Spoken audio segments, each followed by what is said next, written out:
It's me again, Johanna, sa another unboxing session.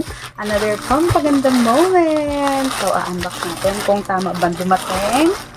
Okay, magbabago na naman tayo ng mga ano. Kasi ayan guys, so may pimple ako. Ayan. Diba, may pimple ako dito. So, kailangan.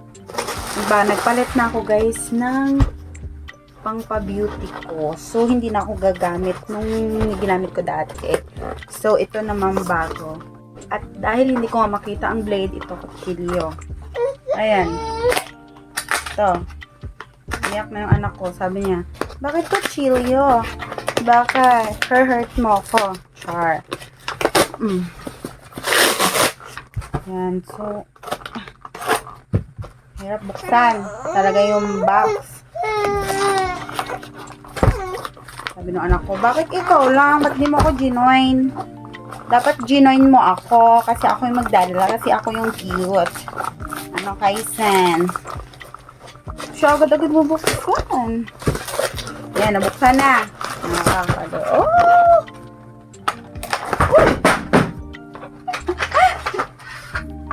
Nalaglag pa. Nakakalo. Kasi ito ang laman.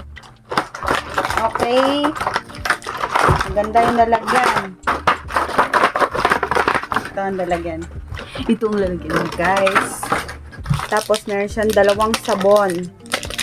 Ba't dalawang sabon? Ito. Dalawa ang kanyang sabon. Siguro hinati siya. Then, ito yung toner. Nakakaputi daw siya. Then, ito yung gel cream. Tapos, ito yung facial cream. Siguro ito yung panggabi. Curious talaga ako sa sabon guys ng Brilliant. Bakit kaya dalawa? Diba?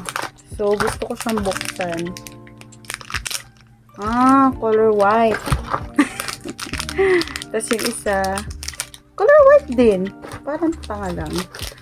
Pero okay lang. Siguro, ano guys, siguro isa lang talaga ang laman ng sabon nito. Pero dinalawa. Dinalawa lang ng seller. Diba? So, okay na din. Hindi na din masama. Bongga, maganda. Ganda yung lalagyan, ganon. Tapos, free, dalawa ang sabon. Siguro libre tong isa. Pero hindi tayo sure. Pero siguro din naman ito.